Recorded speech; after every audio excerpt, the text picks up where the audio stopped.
Someone You Should Know. A program about people you know and even more that you don't. Hosted by Stuart Sax, veteran, husband, father, and grandfather. Now, here's your host, Stuart Sax.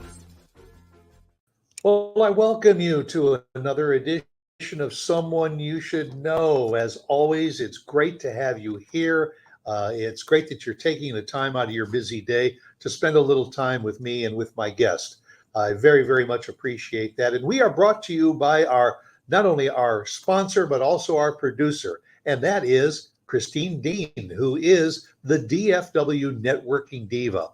You know, if you have ever said to yourself, my website's a little bit stale, or I want to enhance my marketing presence, you need to reach out to Christine.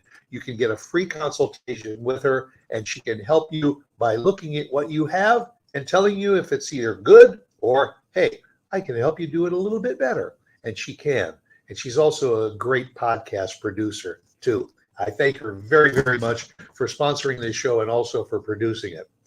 Well, you have heard me say on my program many times that if there is one profession that I am absolutely in awe of, it's the educational profession. I think our teachers are overworked, underestimated, and underpaid. And there is also a special segment within the educational profession that I am especially in awe of, and that is in special education. And my guest today is going to share her life in special education with you. So I welcome to the program Leanne Pritchett. Hello. How are you? Good to see you again. Yes, it's very good to see you. I'm doing great. How are you? Good, good. I said at the top of the show, you probably heard when I was making the intro, that the job that you do is so underappreciated by the general public, I believe. Okay, yeah, I know what a special education teacher is, but I don't know whether the general public really has any concept of all that you have to put in to your profession to help your students. So I'm going to start off by just letting you tell us, what is it about you and about your profession that makes it so important to our special needs community? Okay. About me, I actually see the student, not the label. Because we, as special educators, we need to understand the diagnosis that our children receive, and then we can modify the curriculum based on that. But first, I see the child. I try to really, I read up all the information I need to understand to assist the child, but it's always about the child first and foremost. And everyone in special education, we love these children. We want to help them the best way we know how. And we are part of a team. We do work hard. Like every profession, there's a lot of paperwork and behind the scenes admin things that we do as well, not just in the classroom. But we give 100% to these kids, and we give our hearts, our souls, everything we can to help them. Well, because your task is really to prepare them to go out into the world and make it as normal as possible. Yeah. And that's a pretty good recipe to have to fill for you, honestly. Yes, it is. Because you actually are part of a kind of the wheel here, because you have to deal with the medical side of the student. You have to deal with the parental side of the student. And then you have to get information from both of those sides to determine how you're going to focus your attention on that special needs child. Exactly. It does. It takes a lot of patience. It's not easy, but it's worth it in the end. So you just you do your best and you smile and you get through it. And is it fair to say that your profession is not cookie cutter? It's not like public school where all the children are relatively on the same level, and so you're just guiding all of them through.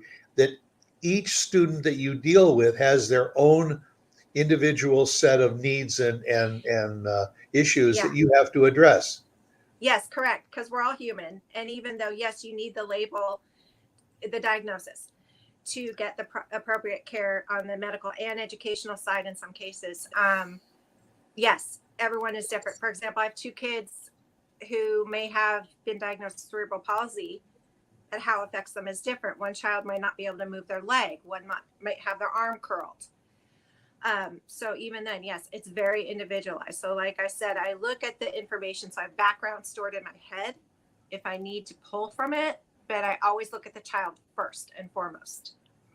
So each and every lesson plan that you have is really different from the other ones. Yes. Yes. Now I do, I have my bag of tricks in my, basically my mobile unit, my car, because I go to different school sites. I do. Your car and your office. Yes, kind of. I mean, I have a physical office, but my car is my office too, in a way. And I do have a bag of tricks for certain things, but even then I modify it, and these kids are human. And so like even something that might work one day for the same exact child, the next day they might go, I'm not doing that, so then you have to modify on the spot too. So you never know. Do you ever have to deal with any kind of conflict or so with the parent, because the parent may think that they know what they want done for their child, but you assess the child and say, well, I understand what you're saying, but I need to tweak it this way to be most effective. Yes, it's funny. I just had someone on one of my caseloads like that. It's interesting because right now I specialize with working with the blind and visually impaired populations. And it's very interesting because in terms of social media, a lot of people think, oh my gosh, if you're blind, automatically you have to learn Braille. And that's not the case because it's very tactile. And if someone has tactile issues, it's not going to work. So like everything else, you keep it in the back of your mind and you're like, all right, well, what is not going to work for this child and their learning needs? And how are they going to process it? Because with Braille, you also have to know your regular ABCs like everybody else. And then you have to transfer what the dots mean to the regular alphabet. So it's a huge cognitive process too. And I did have one parent who was very adamant about it, saying, no, my child has to learn Braille.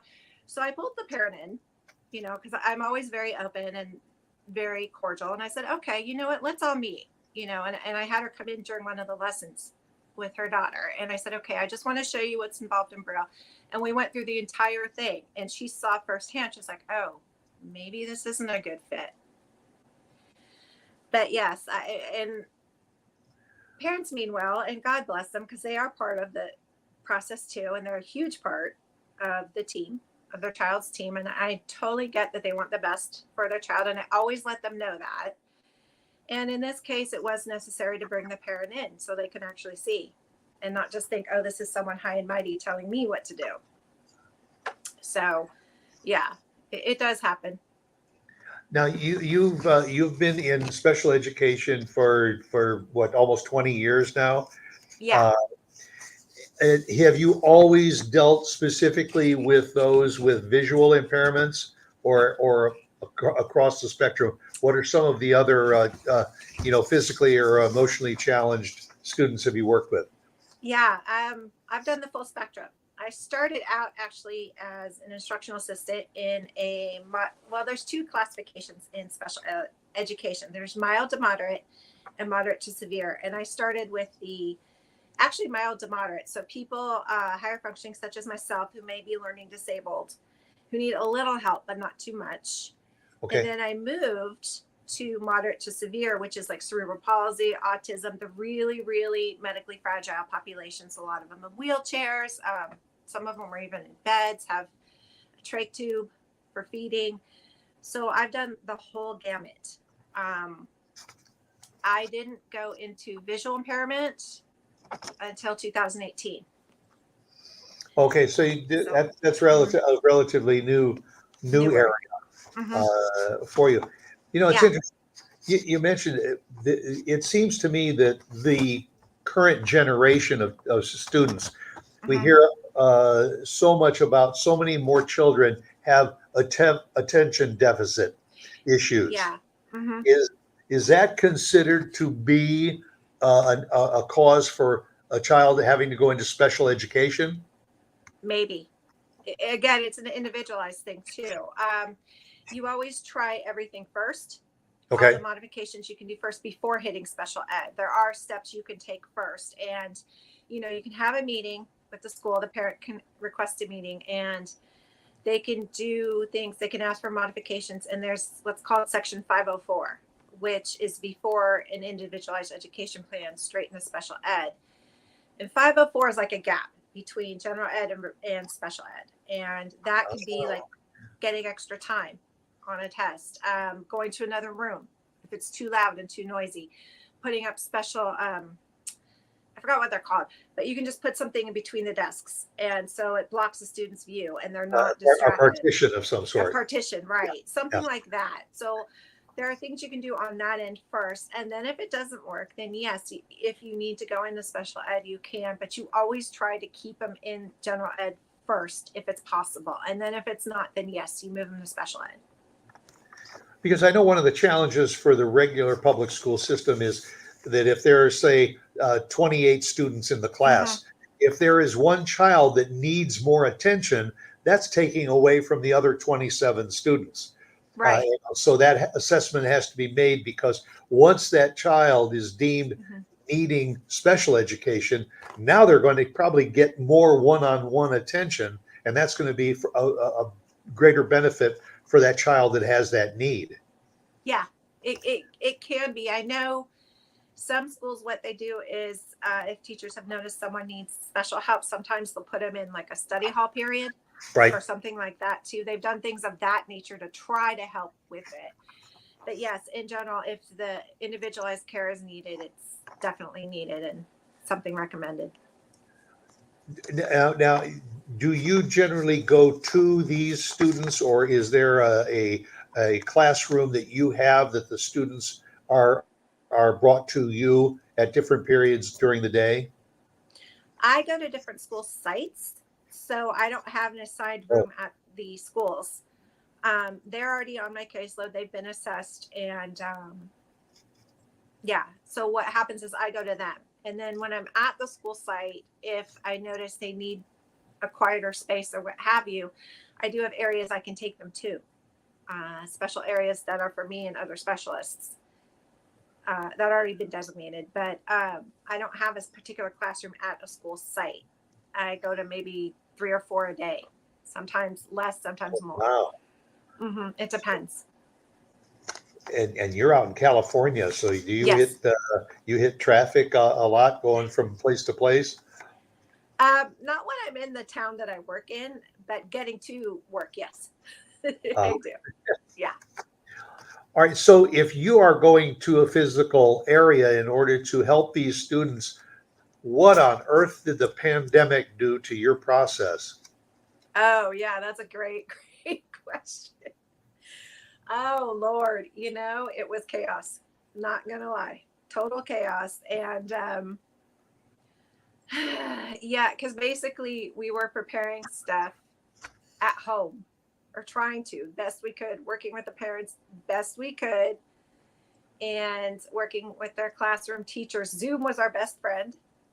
Okay. And it really was, because I had a lot of time. I was on Zoom 4 to 5 hours a day sometimes, in the classroom with the kids, and I'd be and so I could be like, the teacher would be on one screen, I'd be on one screen, and parent and child would be on another screen, and we'd be like, okay, we're reading a book, brown bear, what have you. And we would try to come up with ways that they could touch things, hear things tactily, add things to it, like dots or something they can feel to understand part of the story. But it was crazy, and a lot of the time it was more, which I don't like doing, but preparing paperwork. There's a bit more paperwork involved as opposed to other methods we might use. But it was really, really crazy, and it was just like trial and error and Zoom and just anything and everything we could come up with. It's a lot of Zoom. Yeah, and I mean, obviously you had to adapt everything. And did you Hmm. feel that the child who was used to having that teacher right there in the room with them and Hmm. working with them, that now were you able to keep their attention and be as effective by doing it on a screen, or was No, it was much more challenging? it was a lot more challenging, and God bless these parents. I mean, uh, because at least when they were at school, the parents could get a break too. Okay. You know, but it was not easy because a lot of time, oh look, mom, there's this, there, yeah, it was nuts. Well, the one ingredient that was also there would be Hmm. that during the pandemic, not only was the child on the screen, but probably a parent was on the screen also, because they were now, confined to home. Uh, Yes. where, Hmm. whereas normally in the school situation, they're kind of out of the picture. It's Right. you one on one. Hmm. So how did that work for the benefit of the child? Oh, the dynamics of that. I see what you're saying. It was a little different. It was. You're right. Yeah. The dynamics were a little different because it was more of, yeah, it got a little confusing at times. Like, do I listen to mom? Do I listen to teacher? Um, yeah, it did get a little confusing because then they're like, all right, well, I'm here with mom, but I'm supposed to be in school. And it was a very hard transition for a lot of them. And most of the time, a lot of it was the parent just doing behavior modification, like, little Stuart, little whoever, look at the screen, And so, yeah, it was a lot more of that Right. than So anything else. now it's not only the teacher that's trying to keep the child's attention, but the mom is sitting there too. Hmm. Listen to what the teacher's telling you. Yes. So it was really, really crazy. I mean, it was, I don't know how any of us got through it, frankly. And you deal Hmm. with children from what age to what age? 3 to 22. And Okay. the reason I So say obviously, 22, yeah. Hmm. so you obviously have some children that you worked with prior to the pandemic, through the Yes. pandemic, and Yes. now after the pandemic. After. Hmm. And all. Are you Yeah. satisfied with the progress that you're making? Yes. Um, I do. Okay, the 22-year-olds, I should explain that for people who don't know. The way it works for a lot of our kiddos, especially when they hit high school, if they're in a moderate to severe, the parent can elect to have them get a certificate, not a high school diploma, a certificate. So that means they can stay in the system until they're 22 years old. Okay. And a lot of the time, what's great about that is after they turn 18, a lot of times we do life skills classes.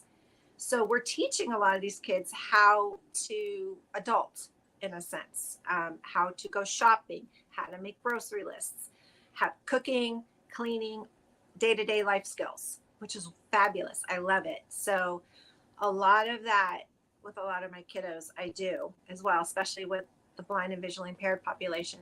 And yes, I have been satisfied with a lot of their progress because I've seen some of them who are scared to even step foot into a store now use their cane, walk into the store. They know we've mapped it out beforehand, mind you, but they know where they're going. They know where to ask for help, how to buy something.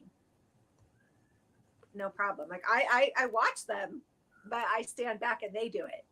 And I'm like, wow, you go. So it's been cool to see that progression. Yeah, well, you're not only building their education, but you're building their life confidence Mm-hmm. also.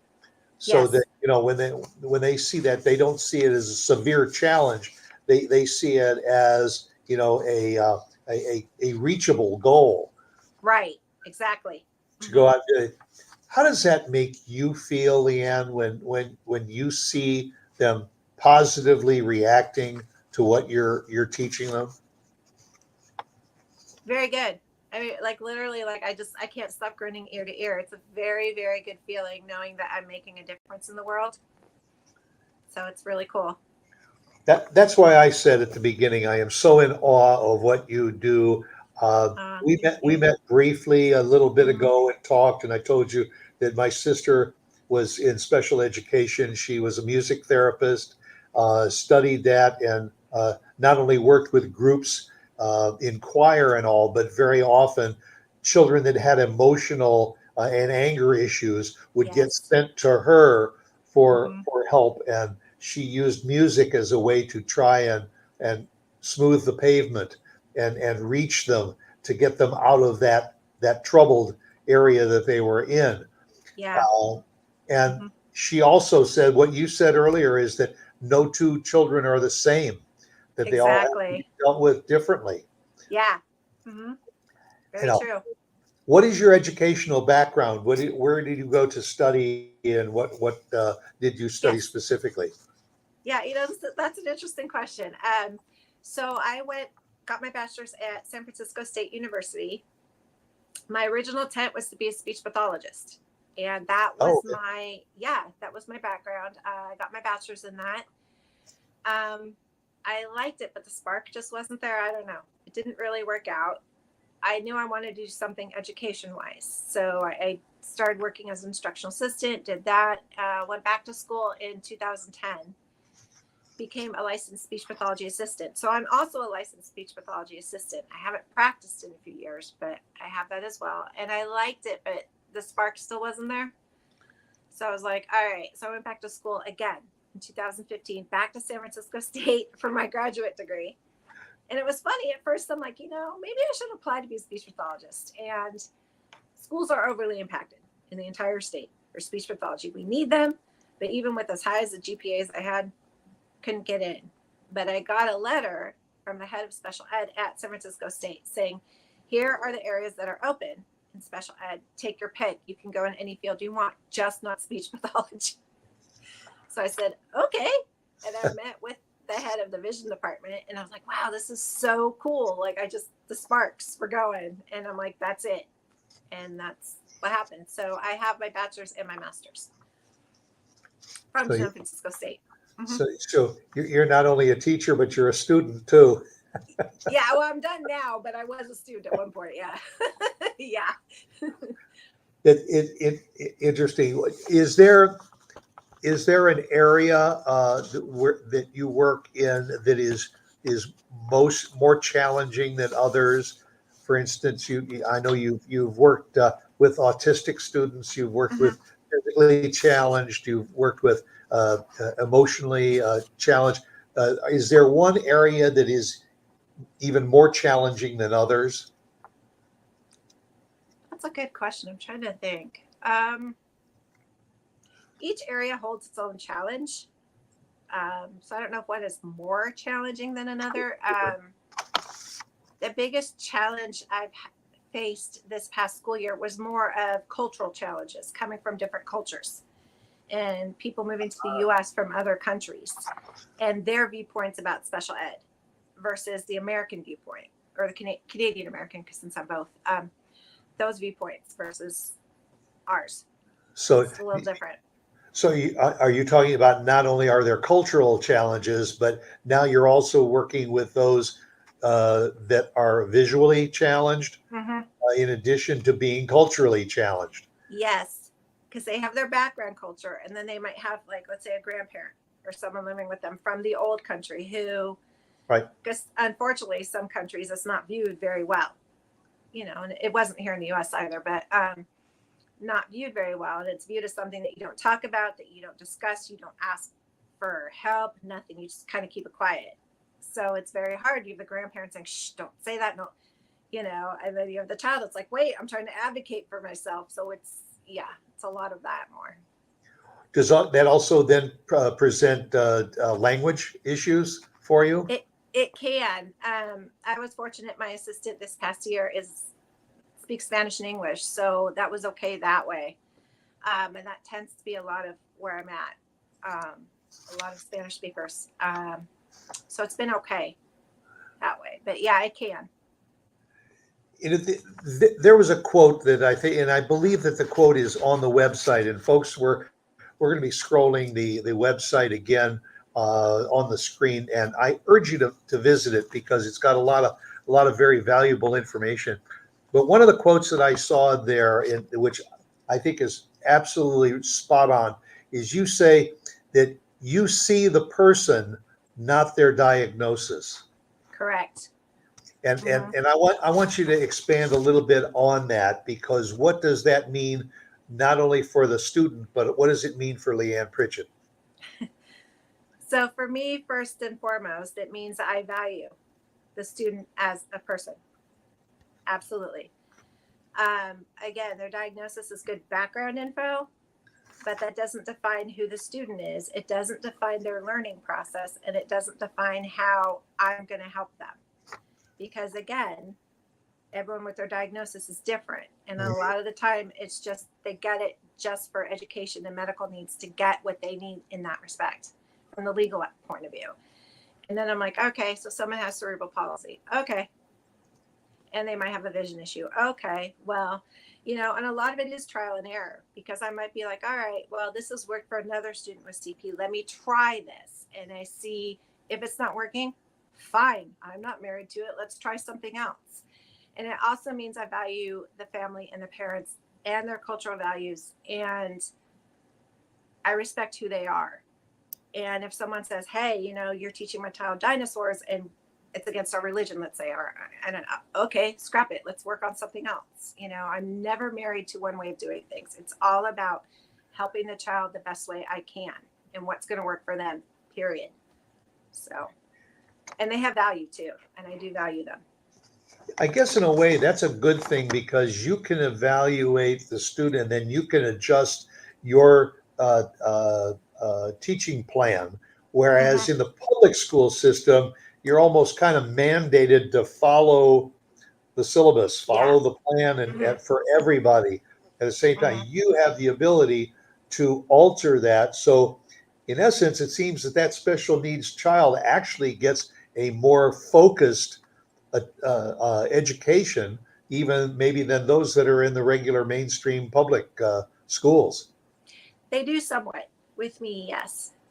Yeah, they really, really do, because it is more focused, and it is, it is a lot. And my students too, the ones that are higher functioning, well, I guess lower functioning too, but a lot of my kiddos that have been through the system for years and in high school, if they're higher functioning enough, I will ask them, I'll be like, look, here's your goal. What do you like? I will ask them, what do you think works? What doesn't work? What have you enjoyed? What don't you enjoy? And we will sit down and make a list, and we'll go through it together.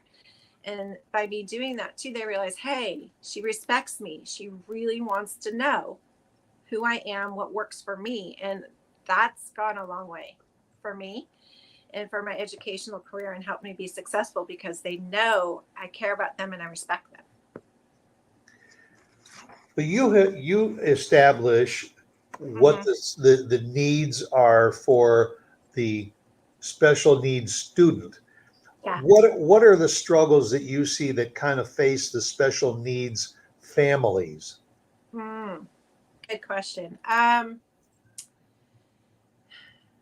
Especially for those who are newer to the system, they don't know everything that's available to them.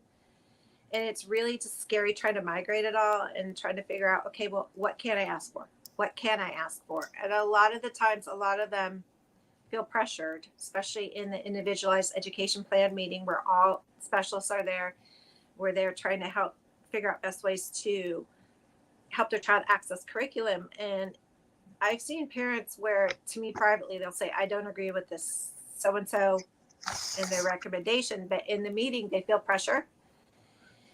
And they'll say yes to something that they don't agree with. And I always tell parents, okay, I don't know if I should totally say this, but seriously, parents have the most power.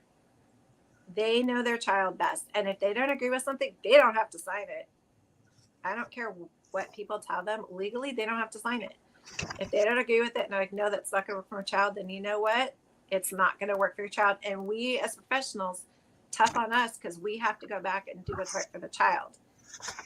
And so a lot of the times I've seen a lot of parents, they just have a lot of struggles with that, and just not so much when they're at school, but when they're out in public. As much as social media has been great about letting people know about special needs, at the same time, right? If you're in Walmart and a kid's like breaking down one day or screaming, you only see the kid screaming. You don't know what precipitated it. You don't know what kind of day the kid's had. Nothing, but they're having a meltdown. And so other people will give them crap, pardon my language, but will say not nice things, whatever. And it's very hard stigma. The parents, there's a lot of stigma still out there. It's gotten better, but there's a lot of stigma still out there. And people will look at their child weird, or if some children with Down syndrome, because physically you can see it. So people will look at the Down's child strangely, even though it could be the sweetest, most wonderful kid on the planet, but they're like, you know. So there's still some of that out there as well, unfortunately. I remember when I was younger, and I would sometimes you'd go sometimes into a store, and a child was misbehaving, and, Mm-hmm.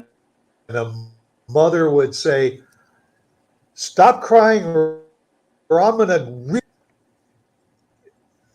And you'd think, how can a person say that to the child? You don't understand. So does that then put the parent in a position of saying, I just can't deal with this anymore, I'm going to let the teacher take care of it, and you become like the Yeah. babysitter and the surrogate parent? Do you find yourself in that Sometimes position sometimes? I have my first teaching position a lot. I worked in a lower socioeconomic background area, and a lot of these kids got most of their meals from us at school. And so and honestly, some of them we had to teach hygiene because they were 18 to 22, and we have Right. males and females. We had to teach hygiene. We had to teach a lot of that. I mean, I had girls come to school bloody, just dirty. And so, yeah, I mean, for first, hour and a half, I would walk them to the high school with other female teachers to the high school showers, and we would go over how to properly clean ourselves, how to bathe, like all of that. So yeah, and there were a couple of them we had for about 3 or 4 years, and they were crying. They didn't want to leave our room because they were coming out of the program and they knew they wouldn't get the same care. So yes, that did happen a lot. Do you think that there is a growing special needs population in our country now? That there are more children that are being diagnosed with special needs? I mean, obviously, Yes. physical special needs is Mm-hmm. probably a lot easier to see and to diagnose, Right. but the Mm-hmm. emotional and mental aspects too. But is there a Yeah. growing community of need, and are there Mm-hmm. enough teachers to handle the need? The need. This is definitely an interesting question.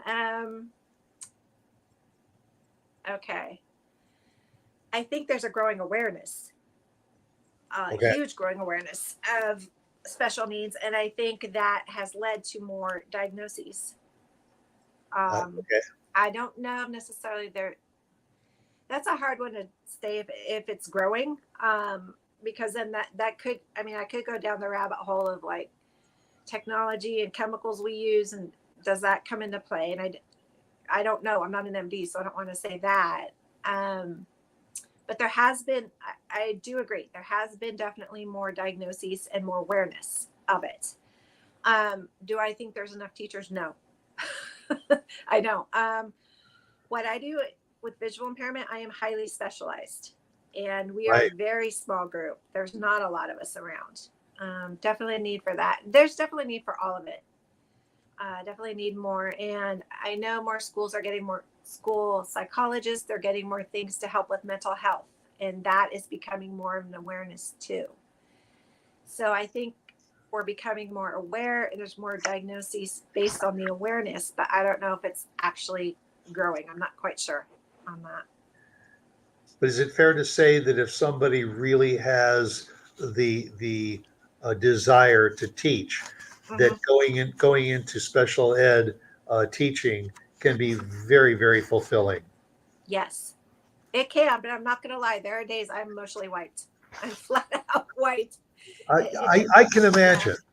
yeah. I can imagine. I remember my teacher saying sometimes that she would have some kids that were sent for, just basically for just anger or truancies, that would come into the choir room or whatever to try and do, and they'd pick up chairs and start throwing them around the room, and Yes.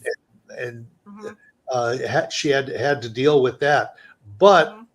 if she was able to get through to that student, Mm-hmm. that very often she would say that years later, that student would come to her and say, "I want to thank you very Yeah. much because you helped put me on the right path."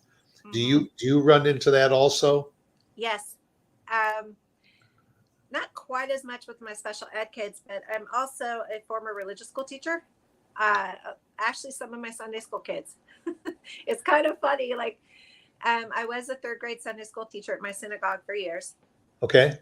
And I still get letters from them like 10, 15 years later, or emails saying thank you for not only teaching them, but in terms of just taking pride, like teaching them to take pride in themselves, who they are. And there's nothing wrong with who they are. If one parent celebrates Christmas and one celebrates Hanukkah, nothing wrong with that.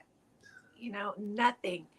You have the right to be yourselves, which is what I teach all my kids.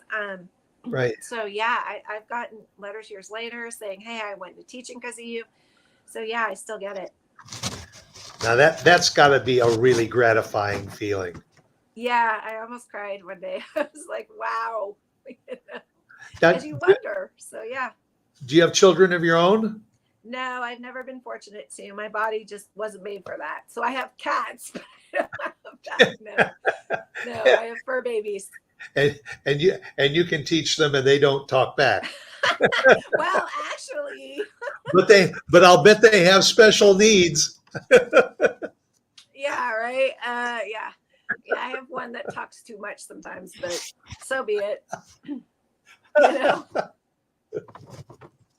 What advice would you give? We often do get young people that are watching and following the show, but we Yeah. certainly get parents and grandparents and all that are watching, and maybe Mhm. they have a child or a grandchild that they want to talk about going into education and all. What kind of advice would you maybe give them to consider going into special needs teaching? Oh, okay. If someone wants to become a teacher, you mean? Special needs Yeah. teacher?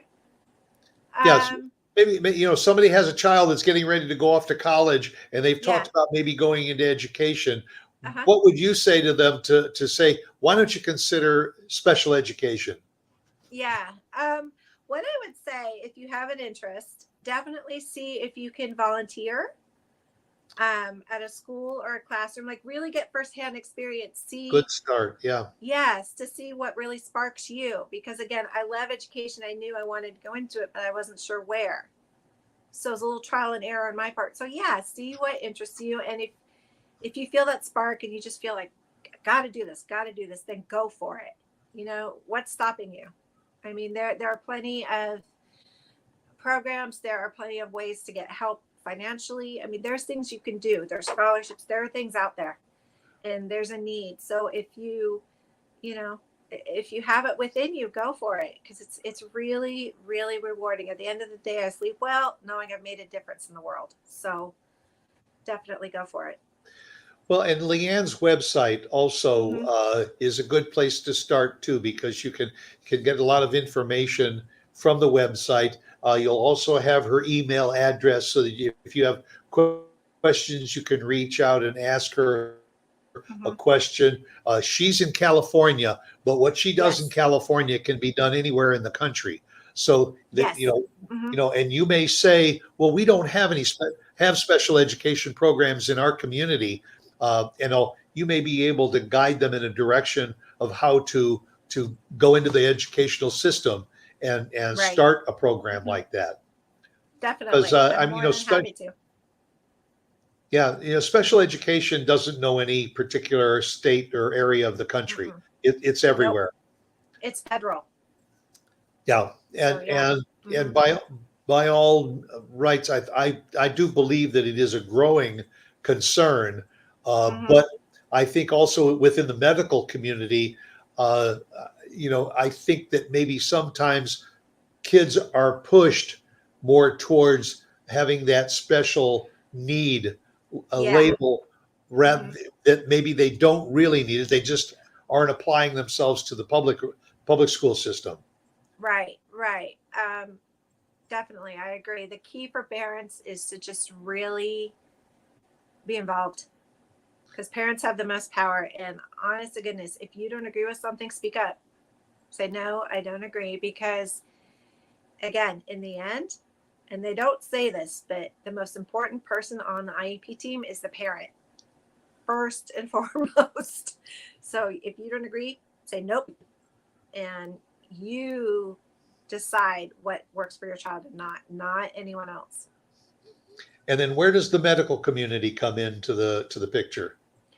Well, a lot of it for me, for the visual impairment kids, in terms of getting certain vision diagnoses, because I can't diagnose.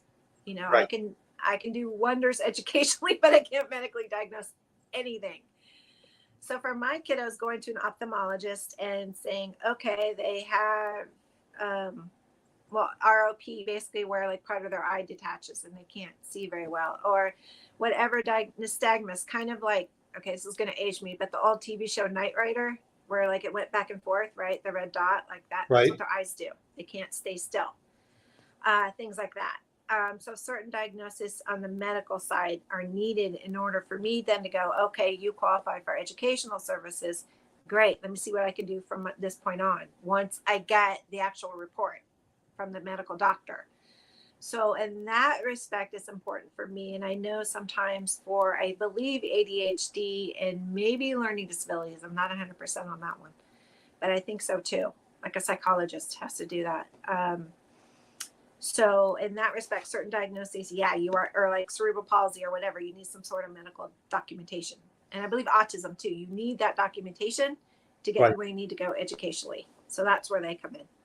And then you, in turn, have to keep both the family and the medical side informed of the progress that child is making. Yes, more so in terms of parents.